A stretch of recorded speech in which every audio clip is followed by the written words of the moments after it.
हमारे सहयोगी रिफत अब्दुल्ला इस वक्त इजराइल से ही जुड़ रहे हैं। रिफत, बड़ी हलचल आपके पीछे होते हुए, अंधेरा भी है, समझाएंगे एक बार क्या हालात वहां पर हैं? देखिए, अभी थोड़ी देर पहले सायरन बजी और यकीन मानिए हमारे सर के ऊपर से मिसाइल चल रहे थे, जोरदार धमाके हुए। हालांकि अभी पता नहीं कि कहां पे ये फटे, लेकिन धमाके जोरदार हुए। और यहाँ पे ये सी साइड है, एक दो जो है वो बिल्कुल समंदर में गिरे और जोरदार धमाके हुए। ऐसा लगता है कि बार बार अब ईरान की तरफ से अटैक किया जा रहा है। हाइफा को निशाना बनाया गया, टेल अवीव को निशाना बनाया गया, और साथ ही जो इलात एरिया है जहां पे इसराइल का दूसरा एयरपोर्ट है, उस इलाके में भी एक मिसाइल जो है वो गिरा। तो उसका मतलब है कि ईरान की तरफ से ऐसा इशारा मिल रहा है कि वो सीज फायर के मूड में नहीं है। हालांकि डोनाल्ड ट्रंप ने 5 दिन के लिए सीज फायर किया था एनर्जी सेक्टर को न टारगेट करने के लिए, यानी डोनाल्ड ट्रंप ने कहा कि वो ईरान में एनर्जी सेक्टर को टारगेट नहीं करेंगे। 5 दिन उन्होंने कहा है ट्रंप ने कि हम कोई हमला नहीं करेंगे स्ट्रेट ऑफ हॉर्मुज पर, उसके बाद ये हमले बढ़े हैं या आपको कम होते हुए लग रहे हैं? देखिए, बिल्कुल कल शाम से बहुत बढ़ गए हैं, क्योंकि रात भर जो है हमलों का सिलसिला ईरान की तरफ से जारी था। अभी हालांकि ईरान की रिपोर्ट्स मेरे पास नहीं है अभी कि क्या वहां पे ज्यादा हमले हुए, उसी का रिटाइलेशन है, या वो नहीं चाहते हैं कि बातचीत का सिलसिला आगे चले। और ये कहा जा सकता है कि प्रेशर बिल्ड करने की अब कोशिश है।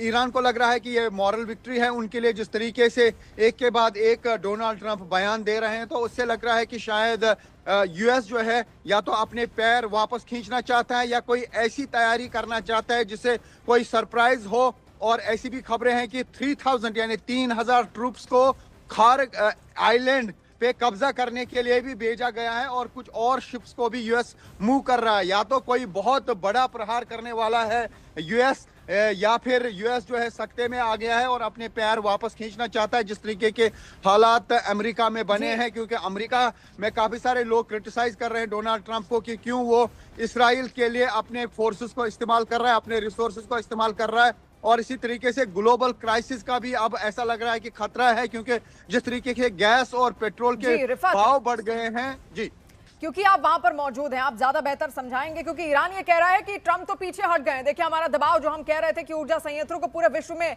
हम बाधित कर देंगे, उसका असर देखने को मिल गया है। लेकिन ट्रंप ये कह रहे हैं कि हम उनके ऊर्जा संवर्धनों पर हमला करने वाले थे, इसलिए ईरान पीछे हट गया है। कौन आपको पीछे हटता हुआ इस वक्त दिख रहा है और कौन स्ट्रॉन्ग पोजीशन में है? देखिए, जो 48 घंटे का अल्टीमेटम ट्रंप ने दे दिया, उसके बाद जरूर ट्रंप पीछे हटा है, क्योंकि ईरान की तरफ से बताया गया कि वो मिडल ईस्ट में 12 ऐसी जगहों पे हमला कर सकते हैं जिससे तबाही होगी। और वाटर डिसैलिनेशन प्लांट जो दुनिया का सबसे बड़ा है मिडल ईस्ट में, उसका नाम भी उसमें था कि वो वहां पे भी अटैक करेंगे।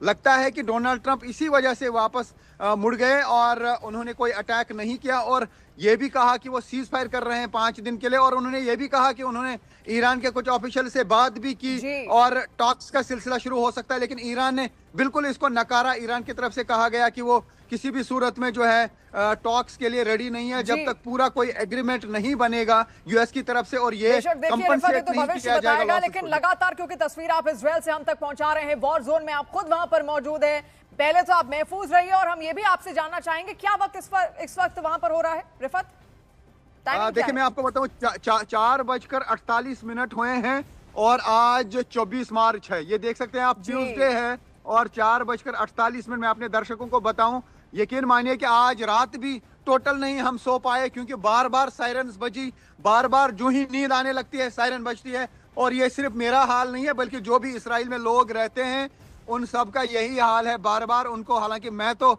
यहाँ पे इर्द गिर्द घूम रहा होता हूँ, जब यहाँ पे मिसाइल आते हैं तो उनको देख पाता हूँ, लेकिन जो बाकी लोग होते हैं, आप देखिए यहाँ पे, नहीं तो इस टाइम भी यहाँ पे लोग एक्सरसाइज वगैरह कर रहे होते हैं, क्योंकि ये बीच का एरिया है, यहाँ पे बीच है। और लेकिन मैं कोशिश करता हूं कि दर्शकों तक हम वो विजुअल्स पहुंचाएं जो यहाँ की एक्शन है। तो यहाँ आप देख सकते हैं कि ये टेल अवीव में सन्नाटा किस तरीके का है, उससे आप अंदाजा लगा सकते हैं। कोई गाड़ी आप यहाँ पे नहीं देखेंगे, क्योंकि थोड़ी देर पहले ही सायरन बज गई थी और अभी भी लोग अंडरग्राउंड बंकर्स में है। यानी यहाँ पे तो लगातार आज रात को लोगों को बंकर में आना पड़ा। हालांकि यह समझा जा रहा था कि शायद ईरान की तरफ से अटैक्स नहीं किए जाएंगे, हो सकता है कि वहां से भी खामोशी हो, क्योंकि जिस तरीके से यूएस प्रेसिडेंट ने 5 दिन के लिए एनर्जी सेक्टर को टारगेट न करने का फैसला किया था। लेकिन क्या वजह है कि ईरान ने फिर से अटैक किए? क्या ईरान चाहता है कि ये जंग जारी रहे ताकि यूएस और इसराइल पे बहुत प्रेशर ज्यादा बने। जरूरी ये है अभी क्योंकि ऐसा ही लग देखिए रहा है। पूरे मिडिल ईस्ट के अलावा पूरे विश्व पर इसका असर पड़ रहा है, और जो धमकियां लगातार मिडिल ईस्ट से सामने आ रही हैं उससे खतरा तो पूरे बिजली का संकट, ऊर्जा का संकट यहां पर पैदा होगा ही होगा। आप देखिए किस तरीके से हमारे जांबाज रिपोर्टर रिफत अब्दुल्ला लगातार ग्राउंड जीरो पर मौजूद है, और सुबह के वहां पर 5 बज रहे हैं। आप सोचिए वो मौजूद है इतने अंधेरे में भी, और रात भर वो कह रहे हैं वो सोए नहीं। इससे पहले भी कई सारी रिपोर्ट्स उन्होंने हमें दी जो रात के अंधेरे में ही उन्होंने रिकॉर्ड किए, बाकायदा उनके कैमरे से हमने वो भी देखा जब मिसाइलें आकर गिर रही थी। और जैसा रिफत हमें जानकारी भी अभी दे रहे थे, रिफत आपके ठीक पीछे एक मिसाइल सुबह के वक्त लगभग रात के वक्त गिरी भी थी। लेकिन आपसे मैं समझना चाहूंगी काफी दिन से, क्योंकि आप इजराइल में रह रहे हैं, किस तरीके से आप देख रहे हैं, क्योंकि पूरे युद्ध के हालात है, गाजा का युद्ध इससे पहले हुआ, इजराइल हमेशा युद्ध के संकटों से घिरा ही रहा है, कैसे वहां की इकोनॉमी चल रही है? हालांकि वहां के बहुत सारे लोग अमेरिका में भी काम करते हैं, लेकिन फिर भी मैं आपसे जानना चाहूंगी कैसे आप वहां की इकोनॉमी चलती हुई देख पा रहे हैं? देखिए, सबसे बड़ी बात है कि यहाँ पे पॉपुलेशन ज्यादा नहीं है, और दूसरा ये कि टेक्नोलॉजी के साथ लोग जुड़े हुए हैं, ऑनलाइन ये काम कर पा रहे हैं।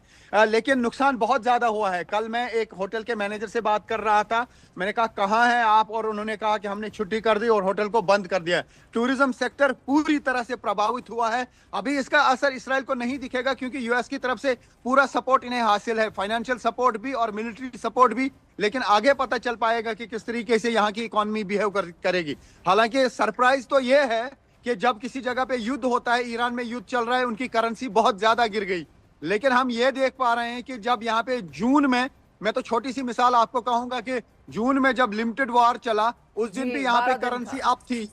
यानी मैं आपको बता दूं कि यहाँ पे अगर एक शक्ल की बात करें, जो यहाँ की करेंसी है इंडियन, उसमें 24 रुपए आते थे, आज एक शक्ल के 30 रुपए इंडियन करेंसी के आते हैं। तो इनकी करेंसी ऊपर जा रही है। वजह क्या है? यही होगा क्योंकि इन्हें पूरा यूएस का सपोर्ट है और यूएस डॉलर भी ऊपर जा रहा है। तो उससे आप अंदाजा लगा सकते हैं कि इसराइल में किस तरीके का सिस्टम है। हालांकि छोटी सी कंट्री है और लोग ज्यादा नहीं है, लेकिन यहाँ पर काफी ज्यादा ये कहा जा सकता है कि डेवलपमेंट भी है, लेकिन यूएस का सपोर्ट इन्हें हासिल है, वो एक वजह हो सकती है। बेहद, और टेक्नोलॉजी भी यहाँ पे जी टेक्नोलॉजी, इसके अलावा इंफ्रास्ट्रक्चर भी जो वहां से तस्वीरें हम देख रहे हैं, और इसके अलावा अमेरिका बहुत बड़ा निवेश भी वहां पर करता है। ये तमाम कारण है जिसकी वजह से इकोनॉमी चल रही है। जैसा आपने यहां पर बताया भी, युद्ध के हालात तो लगातार बने हुए हैं, लेकिन लोग ऑनलाइन जरूर काम कर रहे हैं, और आजकल रिमोट एरिया भी आप आराम से रिमोटली काम कर सकते हैं। बहुत शुक्रिया रिफत, लेकिन अपना ध्यान भी यहाँ पर दीजिएगा, और हम चाहेंगे जरूर आप अपनी नींद भी यहाँ पर पूरी कीजिए क्योंकि बेहद जरूरी है।